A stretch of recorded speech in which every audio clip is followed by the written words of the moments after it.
प्यारे भक्तों, आज शुक्रवार का दिन माता लक्ष्मी जी का दिन माना गया है। शुक्रवार के दिन माता लक्ष्मी जी की पूजा अर्चना करने से सभी कष्टों से छुटकारा मिल जाता है, गरीबी का अंत हो जाता है, धन दौलत से जुड़ी हुई सभी समस्याएं समाप्त हो जाती हैं। जो भक्त शुक्रवार के दिन माता लक्ष्मी जी की पूजा अर्चना करता है वह हमेशा सुखी और निरोगी रहता है। ऐसी मान्यता है कि शुक्रवार का दिन सप्ताह के सभी दिनों में सबसे शुभ दिन माना जाता है, क्योंकि मानव जीवन का सबसे बड़ा दुख गरीबी है। गरीबी से बड़ा कोई दुख नहीं है, यानी जीवन में धन का अभाव होना अभिशाप है। गरीबी में जीवन यापन करना बहुत मुश्किल हो जाता है। मानव जीवन में गरीबी का आना मतलब माता लक्ष्मी आपके ऊपर रुष्ट है। अगर आप माता लक्ष्मी जी को प्रसन्न कर लेंगे तो आपकी गरीबी पलक झपकते ही दूर हो जाएगी। प्यारे भक्तों, आज हम आपको माता लक्ष्मी जी का सबसे शक्तिशाली महामंत्र यानी महालक्ष्मी अष्टकम सुनाने वाले हैं। यह महामंत्र आपको सभी दुखों से मुक्ति दिला देगा। प्यारे भक्तों, अगर आप गरीबी से बाहर निकलना चाहते हैं, सुखमय जीवन जीना चाहते हैं, तो आपको प्रतिदिन माता लक्ष्मी जी के इस चमत्कारी महामंत्र यानी महालक्ष्मी अष्टकम का 21 बार जाप या श्रवण अवश्य करना चाहिए। प्यारे भक्तों, आइए माता लक्ष्मी जी के इस चमत्कारी महालक्ष्मी अष्टकम का कम से कम 21 बार श्रवण कर लेते हैं।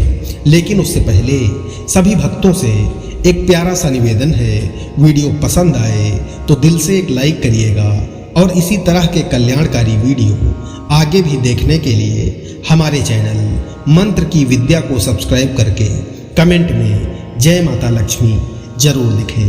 प्यारे भक्तों, महालक्ष्मी अष्टकम इस प्रकार है।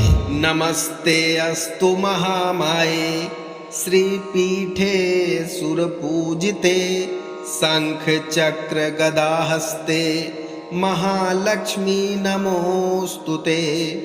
नमस्ते गरुडारूढ़े कोलासुर भयंकरी सर्व पाप हरे देवी महालक्ष्मी नमोस्तुते। सर्वज्ञे सर्ववरदे सर्वदुष्ट भयंकरी सर्वदुख हरे देवी महालक्ष्मी नमोस्तुते। सिद्धि बुद्धि प्रदे देवी भुक्ति मुक्ति प्रदायिनी मंत्रमूर्ते सदा देवी महालक्ष्मी नमोस्तुते। आद्यांत रहिते देवी आद्य शक्ति महेश्वरी योगज्ञे योग शंभूते महालक्ष्मी नमोस्तुते। स्थूल सूक्ष्म महारौद्रे महाशक्ते महोदरे महापाप हरे देवी महालक्ष्मी नमोस्तुते। पद्मासन स्थिते देवी परब्रह्म स्वरूपिणी परमेशी जगन्मातर महालक्ष्मी नमोस्तुते। श्वेतांबर धरे देवी नानालंकार भूषिते जगत स्थिते जगन्मातर महालक्ष्मी नमोस्तुते। महालक्ष्मी अष्टकम स्तोत्रम यः पठेद भक्तिमान नरः सर्वसिद्धिमवान् प्रोति राज्यं प्राप्नोति सर्वदा। एक काले पठे नित्यं महापाप विनाशनम द्विकालं यः पठे नित्यं धन धान्यं समन्वितः त्रिकालं यः पठे नित्यं महाशत्रु विनाशनम महालक्ष्मीर्भवे नित्यं प्रसन्ना वरदा शुभा। नमस्ते अस्तु महामाये श्रीपीठे सुरपूजिते शंख चक्र गदा हस्ते महालक्ष्मी नमोस्तुते।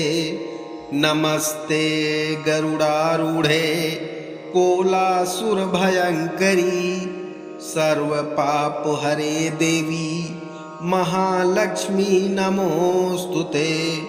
सर्वज्ञे सर्ववरदे सर्वदुष्टभयङ्करी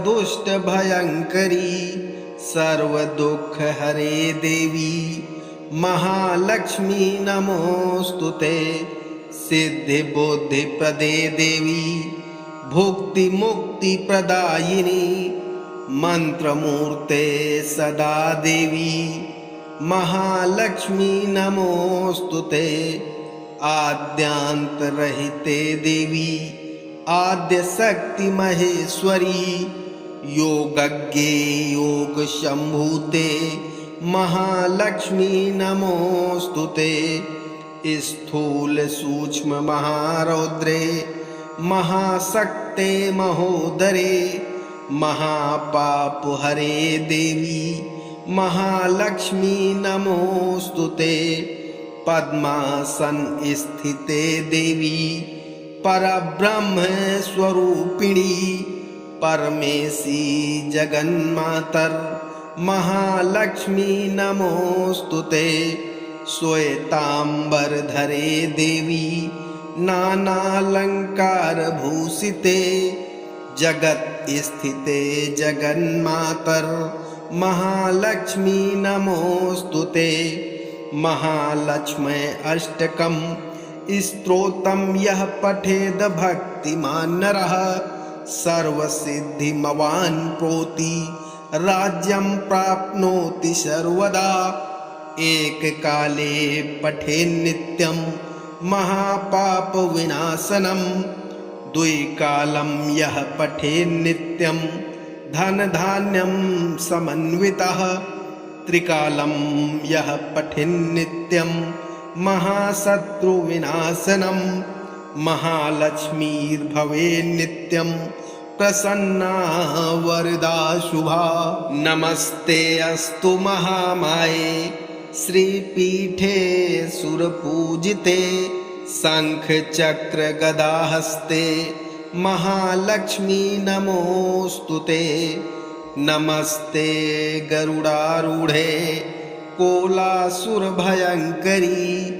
सर्वपापहरे देवी महालक्ष्मी नमोऽस्तुते। सर्वज्ञे सर्ववरदे सर्वदुष्टभयङ्करी सर्वदुःखहरे देवी महालक्ष्मी नमोऽस्तुते। सिद्धिबुद्धिप्रदे देवी भुक्तिमुक्तिप्रदायिनी मंत्रमूर्ते सदा देवी महालक्ष्मी नमोऽस्तुते। आद्यांतरहिते देवी आद्यशक्ति महेश्वरी योगज्ञे योगशम्भूते महालक्ष्मी नमोऽस्तुते। स्थूल सूक्ष्म महारौद्रे महाशक्ते महोदरे महापापहरे देवी महालक्ष्मी नमोऽस्तुते। पद्मासन स्थिते देवी परब्रह्म स्वरूपिणी परमेशी जगन्मातर महालक्ष्मी नमोऽस्तुते। श्वेतांबरधरे देवी नानालंकार भूषिते जगत स्थिते जगन्मातर महालक्ष्मी नमोऽस्तुते। महालक्ष्मी अष्टकं स्तोत्रं यः पठेद भक्तिमान् नरः सर्वसिद्धिमवान् प्रोति राज्यं प्राप्नोति सर्वदा। एककाले पठेन्नित्यं महापापविनाशनं द्विकालं यः पठेन्नित्यं धनधान्यं समन्वितः त्रिकालं यः पठेन्नित्यं महाशत्रुविनाशनं महालक्ष्मीर्भवेन्नित्यं प्रसन्ना वरदा शुभा। नमस्ते अस्तु महामाये श्रीपीठे सुरपूजिते शंख चक्र गदाहस्ते महालक्ष्मी नमोस्तुते। नमस्ते गरुडारूढे कोलासुरभयङ्करी सर्वपापहरे देवी महालक्ष्मी नमोस्तुते। सर्वज्ञे सर्ववरदे सर्वदुष्टभयङ्करी सर्वदुःखहरे देवी महालक्ष्मी नमोस्तुते। सिद्धिबुद्धिप्रदे देवी भुक्तिमुक्तिप्रदायिनी मंत्रमूर्ते सदा देवी महालक्ष्मी नमोस्तुते।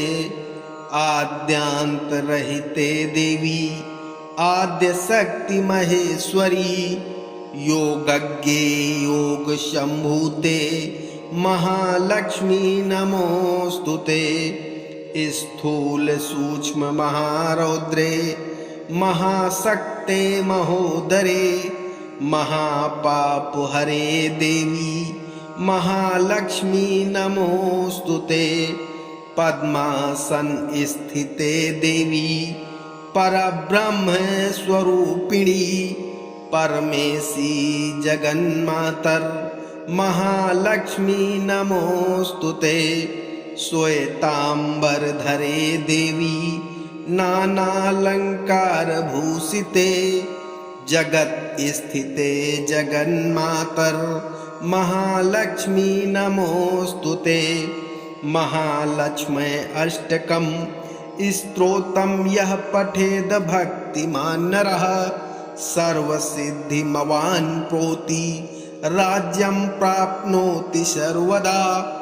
एककाले पठेन्नित्यं महापापविनाशनं द्विकालं यः पठेन्नित्यं धनधान्यं समन्वितः त्रिकालं यः पठेन्नित्यं महाशत्रुविनाशनं महालक्ष्मीर्भवेन्नित्यं प्रसन्ना वरदा शुभा। नमस्ते अस्तु महामाये श्रीपीठे सुरपूजिते शंख चक्र गदाहस्ते महालक्ष्मी नमोस्तुते। नमस्ते गरुडारूढे कोलासुरभयङ्करी सर्वपापहरे देवी महालक्ष्मी नमोस्तुते।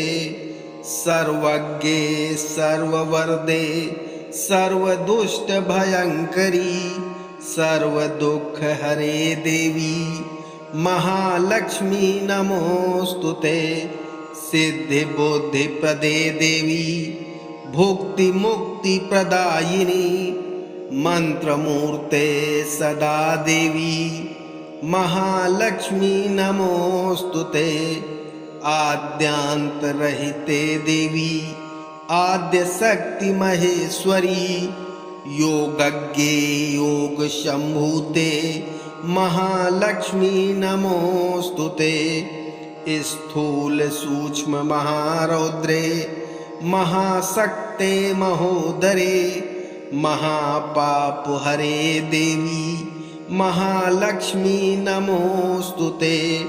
पद्मासन स्थिते देवी परब्रह्म स्वरूपिणी परमेशी जगन्मातर महालक्ष्मी नमोस्तुते। श्वेतांबरधरे देवी नानालंकार भूषिते जगत स्थिते जगन्मातर महालक्ष्मी नमोस्तुते। महालक्ष्मी अष्टकं स्तोत्रं यः पठेद भक्तिमान् नरः सर्वसिद्धिमवान् प्रोति राज्यं प्राप्नोति सर्वदा। एककाले पठेन्नित्यं महापापविनाशनं द्विकालं यः पठेन्नित्यं धनधान्यं समन्वितः त्रिकालं यः पठेन्नित्यं महाशत्रुविनाशनं महालक्ष्मीर्भवेन्नित्यं प्रसन्ना वरदा शुभा। नमस्ते अस्तु महामाये श्रीपीठे सुरपूजिते शंख चक्र गदाहस्ते महालक्ष्मी नमोस्तुते। नमस्ते गरुडारूढे कोलासुर भयंकरी सर्वपापहरे देवी महालक्ष्मी नमोस्तुते। सर्वज्ञे सर्ववरदे सर्वदुष्टभयंकरी सर्वदुःखहरे देवी महालक्ष्मी नमोस्तुते। सिद्धिबुद्धिप्रदे देवी भुक्तिमुक्तिप्रदायिनी मंत्रमूर्ते सदा देवी महालक्ष्मी नमोस्तुते। आद्यांतरहिते देवी आद्यशक्ति महेश्वरी योगज्ञे योगशंभूते महालक्ष्मी नमोस्तुते।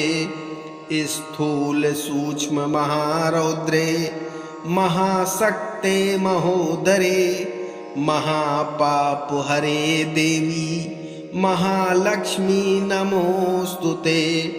पद्मासन स्थिते देवी परब्रह्म स्वरूपिणी परमेशी जगन्मातर महालक्ष्मी नमोस्तुते। श्वेतांबरधरे देवी नानालंकार भूषिते जगत स्थिते जगन्मातर महालक्ष्मी नमोस्तुते। महालक्ष्मी अष्टकं स्तोत्रं यः पठेद भक्तिमान् नरः सर्वसिद्धिमवान् प्रोति राज्यं प्राप्नोति सर्वदा। एककाले पठेन्नित्यं महापापविनाशनं द्विकालं यः पठेन्नित्यं धनधान्यं समन्वितः त्रिकालं यः पठेन्नित्यं महाशत्रुविनाशनं महालक्ष्मीर्भवेन्नित्यं प्रसन्ना वरदा शुभा। नमस्ते अस्तु महामाये श्रीपीठे सुरपूजिते शंख चक्र गदाहस्ते महालक्ष्मी नमोस्तुते। नमस्ते गरुडारूढे कोलासुर भयंकरी सर्वपापहरे देवी महालक्ष्मी नमोस्तुते। सर्वज्ञे सर्ववरदे सर्वदुष्टभयंकरी सर्वदुःखहरे देवी महालक्ष्मी नमोस्तुते। सिद्धिबुद्धिप्रदे देवी भुक्तिमुक्तिप्रदायिनी मंत्रमूर्ते सदा देवी महालक्ष्मी नमोस्तुते। आद्यांतरहिते देवी आद्यशक्ति महेश्वरी योगज्ञे योगशंभूते महालक्ष्मी नमोस्तुते। स्थूल सूक्ष्म महारौद्रे महाशक्ते महोदरे महापापहरे देवी महालक्ष्मी नमोस्तुते। पद्मासन स्थिते देवी परब्रह्म स्वरूपिणी परमेशी जगन्मातर महालक्ष्मी नमोस्तुते। श्वेतांबरधरे देवी नानालंकार भूषिते जगत स्थिते जगन्मातर महालक्ष्मी नमोस्तुते। महालक्ष्मी अष्टकं स्तोत्रं यः पठेद भक्तिमान् नरः सर्वसिद्धिमवान् प्रोति राज्यं प्राप्नोति सर्वदा।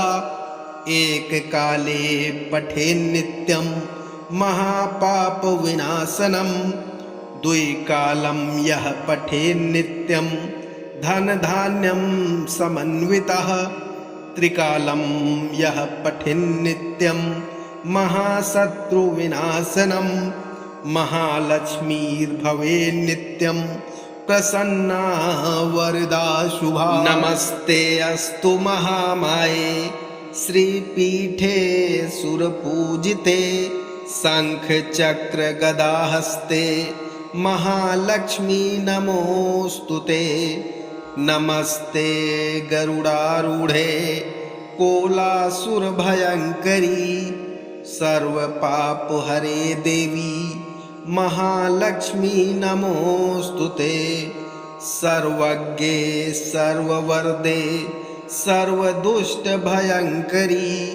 सर्वदुःखहरे देवी महालक्ष्मी नमोस्तुते। सिद्धिबुद्धिप्रदे देवी भुक्तिमुक्तिप्रदायिनी मंत्रमूर्ते सदा देवी महालक्ष्मी नमोस्तुते। आद्यांतरहिते देवी आद्यशक्ति महेश्वरी योगज्ञे योगशम्भूते महालक्ष्मी नमोस्तुते। स्थूल सूक्ष्म महारौद्रे महाशक्ते महोदरे महापापहरे देवी महालक्ष्मी नमोस्तुते।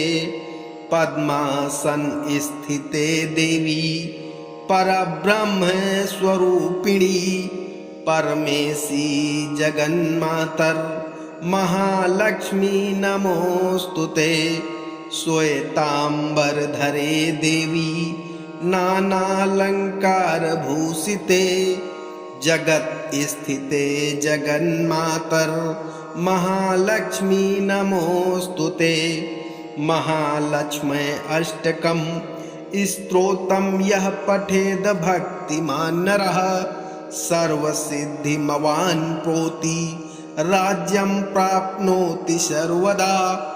एककाले पठेन्नित्यं महापापविनाशनं द्विकालं यः पठेन्नित्यं धनधान्यं समन्वितः त्रिकालं यः पठेन्नित्यं महाशत्रुविनाशनं महालक्ष्मीर्भवेन्नित्यं प्रसन्ना वरदा शुभा।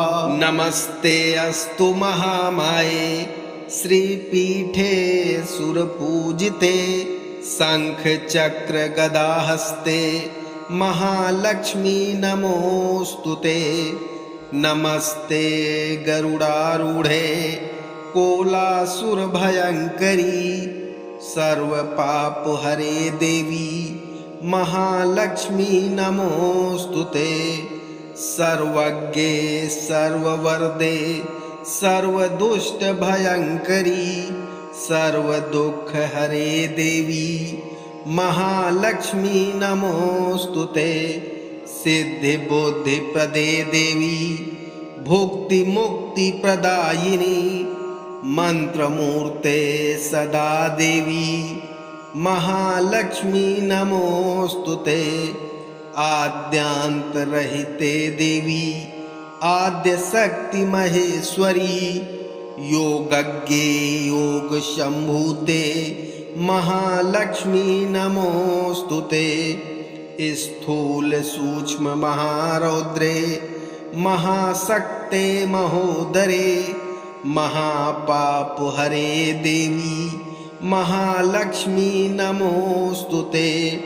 पद्मासन स्थिते देवी परब्रह्म स्वरूपिणी परमेशी जगन्मातर महालक्ष्मी नमोस्तुते। श्वेतांबरधरे देवी नानालंकार भूषिते जगत स्थिते जगन्मातर महालक्ष्मी नमोस्तुते। महालक्ष्मी अष्टकं स्तोत्रं यः पठेद भक्तिमान् नरः सर्वसिद्धिमवान् प्रोति राज्यं प्राप्नोति सर्वदा। एककाले पठेन्नित्यं महापापविनाशनं द्विकालं यः पठेन्नित्यं धनधान्यं समन्वितः त्रिकालं यः पठेन्नित्यं महाशत्रुविनाशनं महालक्ष्मीर्भवेन्नित्यं प्रसन्ना वरदा शुभा। नमस्ते अस्तु महामाये श्रीपीठे सुरपूजिते शंखचक्र गदाहस्ते महालक्ष्मी नमोस्तुते। नमस्ते गरुडारूढे कोलासुरभयङ्करी सर्वपापहरे देवी महालक्ष्मी नमोस्तुते। सर्वज्ञे सर्ववरदे सर्वदुष्टभयङ्करी सर्वदुःखहरे देवी महालक्ष्मी नमोस्तुते।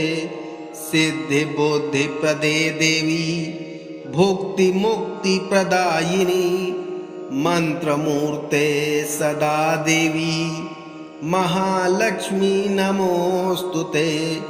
आद्यांतरहिते देवी आद्यशक्ति महेश्वरी योगज्ञे योगशम्भूते महालक्ष्मी नमोस्तुते। स्थूल सूक्ष्म महारौद्रे महाशक्ते महोदरे महापापहरे देवी महालक्ष्मी नमोस्तुते। पद्मासन स्थिते देवी परब्रह्म स्वरूपिणी परमेशी जगन्मातर महालक्ष्मी नमोस्तुते। श्वेतांबरधरे देवी नानालंकार भूषिते जगत स्थिते जगन्मातर महालक्ष्मी नमोस्तुते। महालक्ष्मी अष्टकं स्तोत्रं यः पठेद भक्तिमान् नरः सर्वसिद्धिमवान् प्रोति राज्यं प्राप्नोति सर्वदा। एककाले पठेन्नित्यं महापापविनाशनं द्विकालं यः पठेन्नित्यं धनधान्यं समन्वितः त्रिकालं यः पठेन्नित्यं महाशत्रुविनाशनं महालक्ष्मीर्भवेन्नित्यं प्रसन्ना वरदा शुभा। नमस्ते अस्तु महामाये श्रीपीठे सुरपूजिते शंखचक्र गदाहस्ते महालक्ष्मी नमोस्तुते। नमस्ते गरुडारूढे कोलासुरभयङ्करी सर्वपापहरे देवी महालक्ष्मी नमोस्तुते। सर्वज्ञे सर्ववरदे सर्वदुष्टभयङ्करी सर्वदुःखहरे देवी महालक्ष्मी नमोस्तुते।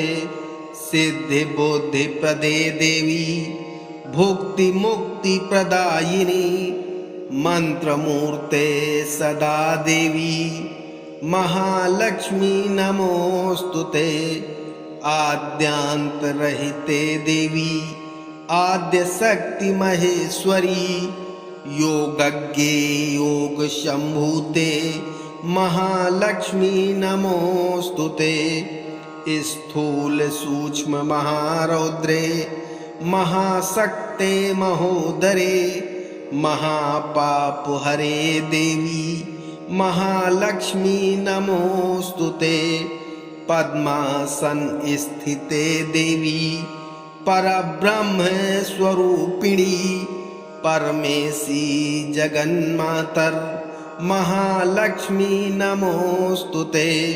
श्वेतांबरधरे देवी नानालंकार भूषिते जगत स्थिते जगन्मातर महालक्ष्मी नमोस्तुते।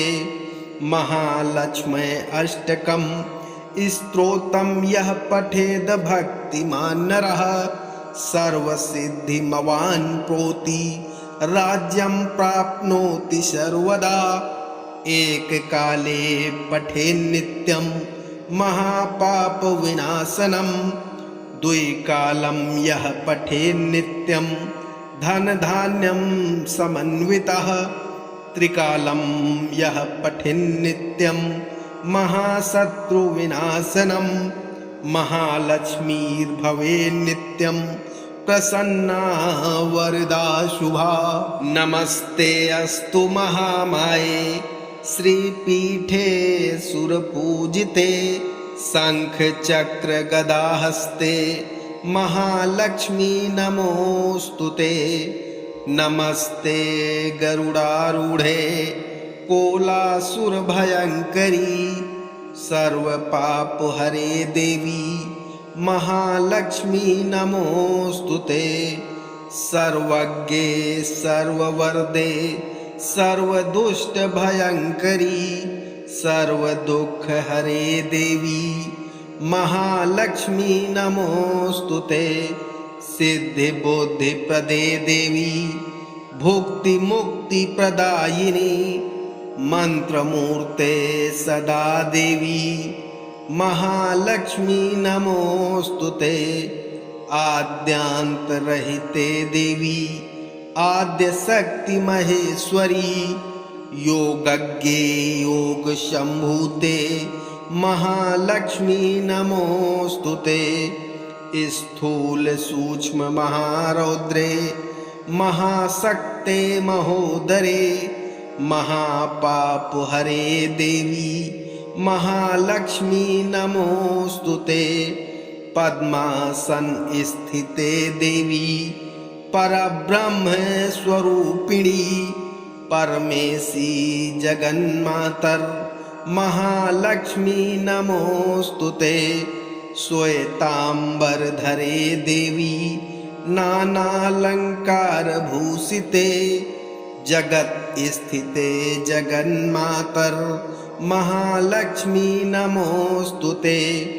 महालक्ष्मी अष्टकं स्तोत्रं यः पठेद भक्तिमान् नरः सर्वसिद्धिमवान् प्रोति राज्यं प्राप्नोति सर्वदा एककाले पठेन्नित्यं महापापविनाशनं द्विकालं यः पठेन्नित्यं धनधान्यं समन्वितः त्रिकालं यः पठेन्नित्यं महाशत्रुविनाशनं महालक्ष्मीर्भवेन्नित्यं प्रसन्ना वरदा शुभा। नमस्ते अस्तु महामाये श्रीपीठे सुरपूजिते शंखचक्र गदाहस्ते महालक्ष्मी नमोस्तुते। नमस्ते गरुडारूढे कोलासुरभयङ्करी सर्वपापहरे देवी महालक्ष्मी नमोस्तुते। सर्वज्ञे सर्ववरदे सर्वदुष्टभयङ्करी सर्वदुःखहरे देवी महालक्ष्मी नमोस्तुते। सिद्धिबुद्धिप्रदे देवी भुक्तिमुक्तिप्रदायिनी मंत्रमूर्ते सदा देवी महालक्ष्मी नमोस्तुते। आद्यांतरहिते देवी आद्यशक्ति महेश्वरी योगज्ञे योगशम्भूते महालक्ष्मी नमोस्तुते। स्थूल सूक्ष्म महारौद्रे महाशक्ते महोदरे महापापहरे देवी महालक्ष्मी नमोस्तुते। पद्मासन स्थिते देवी परब्रह्म स्वरूपिणी परमेशी जगन्मातर महालक्ष्मी नमोस्तुते। श्वेतांबरधरे देवी नानालंकार भूषिते जगत स्थिते जगन्मातर महालक्ष्मी नमोस्तुते। महालक्ष्मी अष्टकं स्तोत्रं यः पठेद भक्तिमान् नरः सर्वसिद्धिमवान् प्रोति राज्यं प्राप्नोति सर्वदा। एककाले पठेन्नित्यं महापापविनाशनं द्विकालं यः पठेन्नित्यं धनधान्यं समन्वितः त्रिकालं यः पठेन्नित्यं महाशत्रुविनाशनं महालक्ष्मीर्भवेन्नित्यं प्रसन्ना वरदा शुभा। नमस्ते अस्तु महामाये श्रीपीठे सुरपूजिते शङ्खचक्र गदाहस्ते महालक्ष्मी नमोऽस्तुते। नमस्ते गरुडारूढे कोलासुरभयङ्करी सर्वपापहरे देवी महालक्ष्मी नमोऽस्तुते। सर्वज्ञे सर्ववरदे सर्वदुष्टभयङ्करी सर्वदुःखहरे देवी महालक्ष्मी नमोऽस्तुते। सिद्धिबुद्धिप्रदे देवी भुक्तिमुक्तिप्रदायिनी मंत्रमूर्ते सदा देवी महालक्ष्मी नमोऽस्तुते। आद्यांतरहिते देवी आद्यशक्ति महेश्वरी योगज्ञे योगशम्भूते महालक्ष्मी नमोऽस्तुते।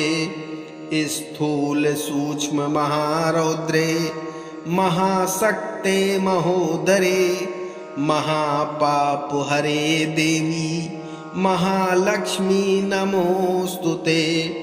पद्मासन स्थिते देवी परब्रह्म स्वरूपिणी परमेशी जगन्मातर महालक्ष्मी नमोऽस्तुते। श्वेतांबरधरे देवी नानालंकार भूषिते जगत स्थिते जगन्मातर महालक्ष्मी नमोऽस्तुते।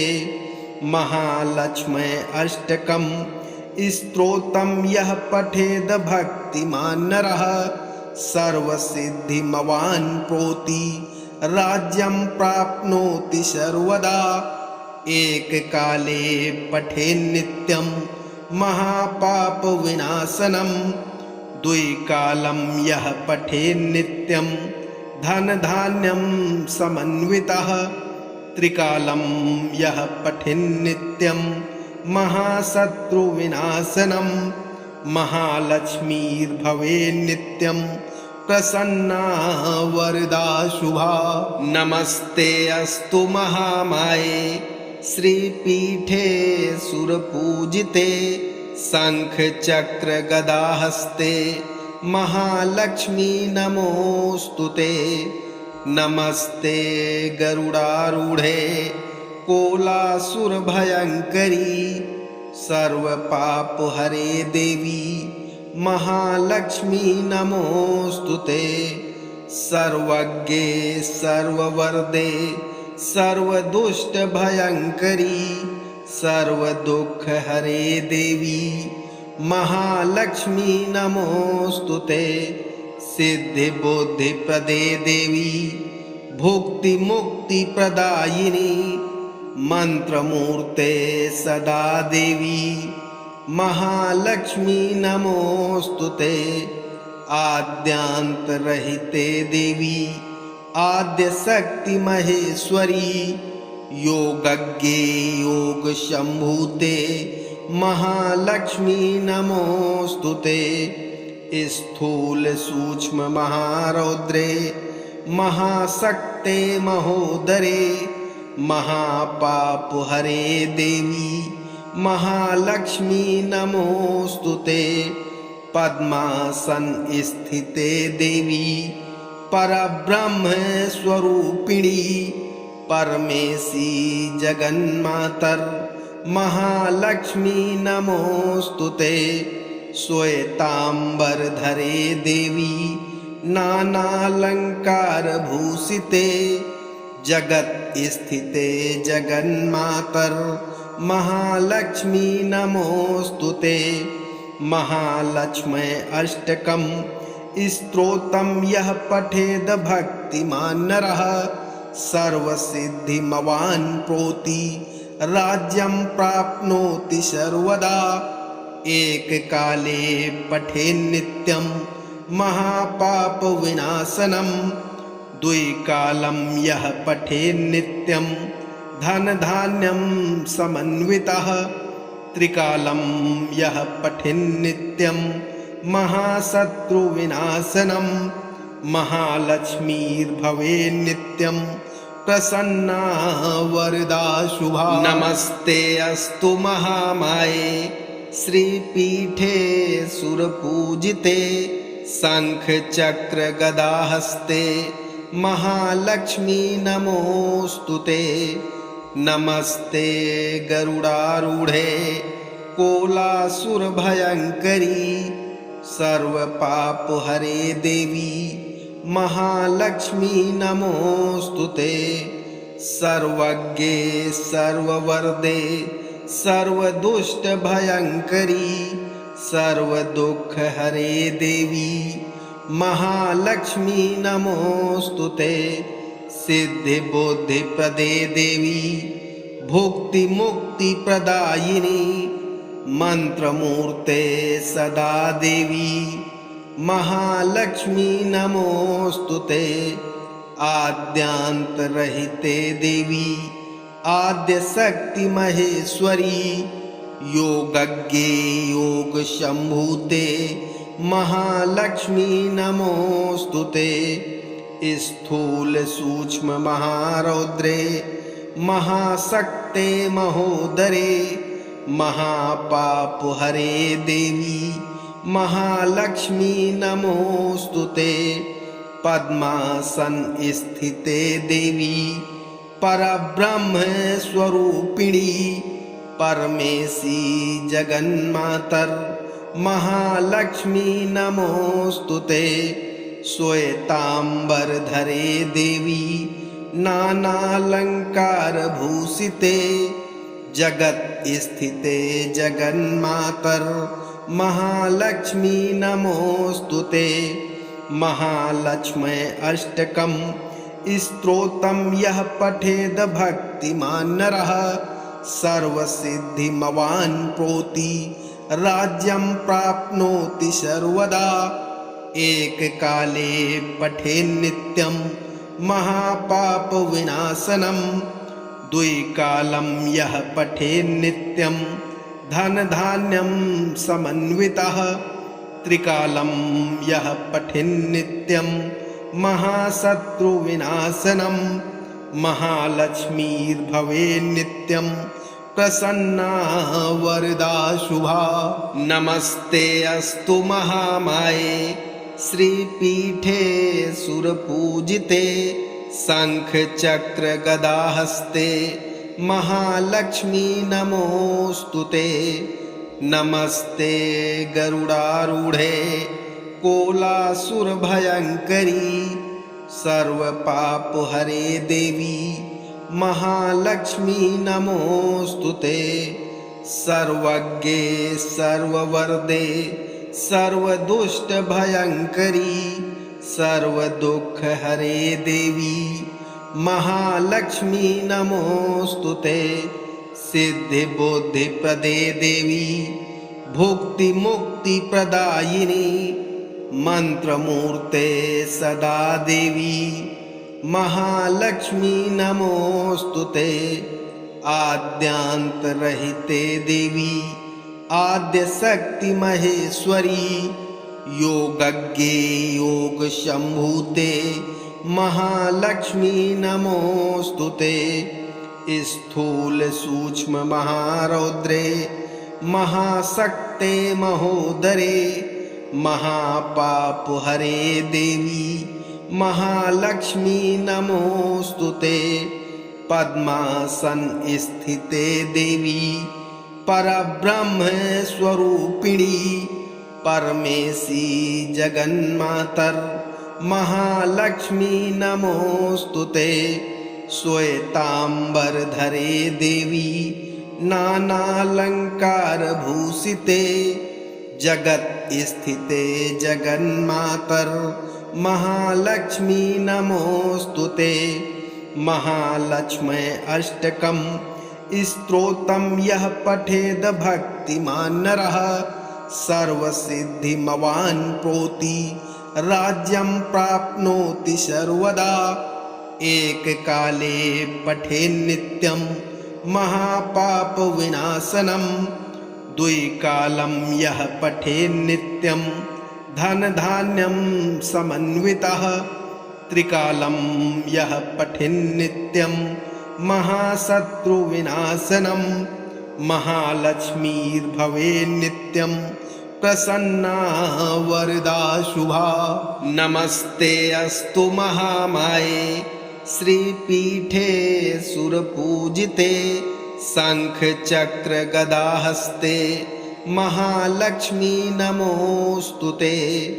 नमस्ते गरुडारूढे कोलासुरभयङ्करी सर्वपापहरे देवी महालक्ष्मी नमोस्तुते। सर्वज्ञे सर्ववरदे सर्वदुष्टभयङ्करी सर्वदुःखहरे देवी महालक्ष्मी नमोस्तुते। सिद्धिबुद्धिप्रदे देवी भुक्तिमुक्तिप्रदायिनी मंत्रमूर्ते सदा देवी महालक्ष्मी नमोस्तुते। आद्यांतरहिते देवी आद्यशक्ति महेश्वरी योगज्ञे योगशंभूते महालक्ष्मी नमोस्तुते। स्थूल सूक्ष्म महारौद्रे महाशक्ते महोदरे महापापहरे देवी महालक्ष्मी नमोस्तुते। पद्मासन स्थिते देवी परब्रह्म स्वरूपिणी परमेशी जगन्मातर महालक्ष्मी नमोस्तुते।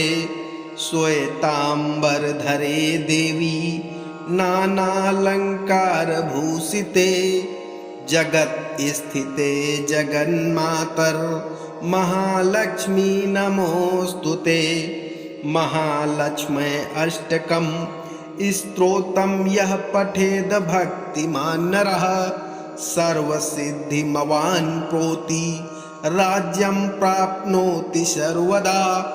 एककाले पठेन्नित्यं महापापविनाशनं द्विकालं यः पठेन्नित्यं धनधान्यं समन्वितः त्रिकालं यः पठेन्नित्यं महाशत्रुविनाशनं महालक्ष्मीर्भवेन्नित्यं प्रसन्ना वरदा शुभा। नमस्ते अस्तु महामाये श्रीपीठे सुरपूजिते शंखचक्रगदाहस्ते महालक्ष्मी नमोस्तुते। नमस्ते गरुडारूढे कोलासुरभयङ्करी सर्वपापहरे देवी महालक्ष्मी नमोस्तुते।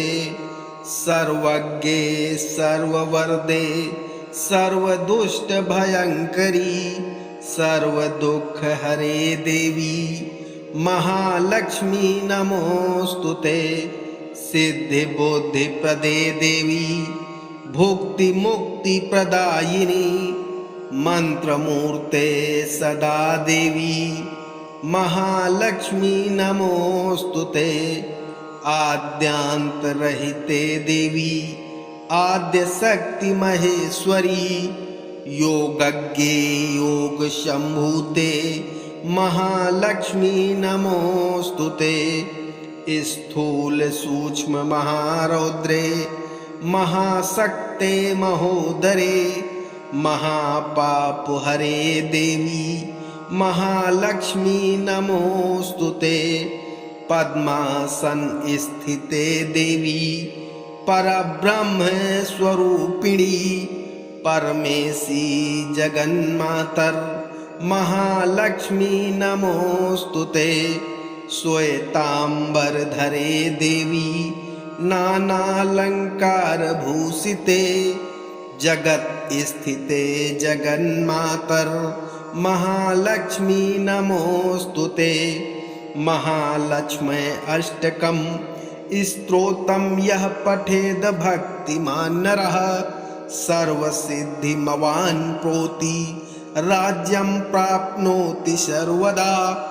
एक काले पठे नित्यं महापाप विनाशनम द्विकालं यः पठे नित्यं धन धान्यं समन्वितः त्रिकालं यः पठे नित्यं महाशत्रुविनाशनम महालक्ष्मीर्भवे नित्यं प्रसन्ना वरदा शुभा। नमस्ते अस्तु महामाये श्रीपीठे सुरपूजिते शंख चक्र गदाहस्ते महालक्ष्मी नमोस्तुते। नमस्ते गरुडारूढे कोलासुरभयंकरी सर्वपापहरे देवी महालक्ष्मी नमोस्तुते। सर्वज्ञे सर्ववरदे सर्वदुष्टभयंकरी सर्वदुःखहरे देवी महालक्ष्मी नमोस्तुते।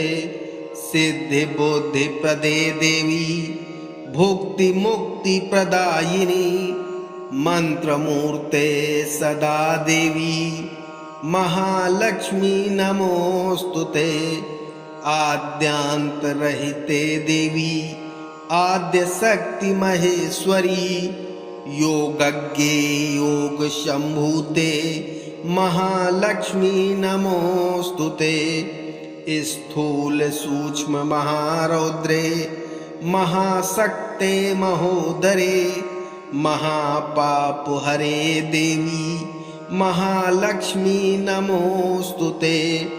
पद्मासन स्थिते देवी परब्रह्म स्वरूपिणी परमेशी जगन्मातर महालक्ष्मी नमोस्तुते। श्वेतांबरधरे देवी नानालंकार भूषिते जगत स्थिते जगन्मातर महालक्ष्मी नमोस्तुते। महालक्ष्मी अष्टकम स्तोत्रम यः पठेद भक्तिमान नरः सर्वसिद्धिमवान् प्रोति राज्यं प्राप्नोति सर्वदा। एक काले पठे नित्यं महापाप विनाशनम द्विकालं यः पठे नित्यं धन धान्यं समन्वितः त्रिकालं यः पठे नित्यं महाशत्रुविनाशनम महालक्ष्मीर्भवे नित्यं प्रसन्ना वरदा शुभा। नमस्ते अस्तु महामाये श्रीपीठे सुरपूजिते शंख चक्र गदाहस्ते महालक्ष्मी नमोस्तुते। नमस्ते गरुडारूढे कोलासुरभयंकरी सर्वपापहरे देवी महालक्ष्मी नमोस्तुते। सर्वज्ञे सर्ववरदे सर्वदुष्टभयंकरी सर्वदुःखहरे देवी महालक्ष्मी नमोस्तुते। सिद्धिबुद्धिप्रदे देवी भुक्तिमुक्तिप्रदायिनी मंत्रमूर्ते सदा देवी महालक्ष्मी नमोस्तुते। आद्यांतरहिते देवी आद्यशक्ति महेश्वरी योगज्ञे योगशंभूते महालक्ष्मी नमोस्तुते। स्थूल सूक्ष्म महारौद्रे महाशक्ते महोदरे महापापहरे देवी महालक्ष्मी नमोऽस्तु ते। पद्मासन स्थिते देवी परब्रह्म स्वरूपिणी परमेशी जगन्मातर महालक्ष्मी नमोऽस्तु ते। श्वेतांबरधरे देवी नानालंकार भूषिते जगत स्थिते जगन्मातर महालक्ष्मी नमोऽस्तु ते। महालक्ष्मी अष्टकं स्तोत्रं यः पठेद भक्तिमान् नरः सर्वसिद्धिमवान् प्रोति राज्यं प्राप्नोति सर्वदा।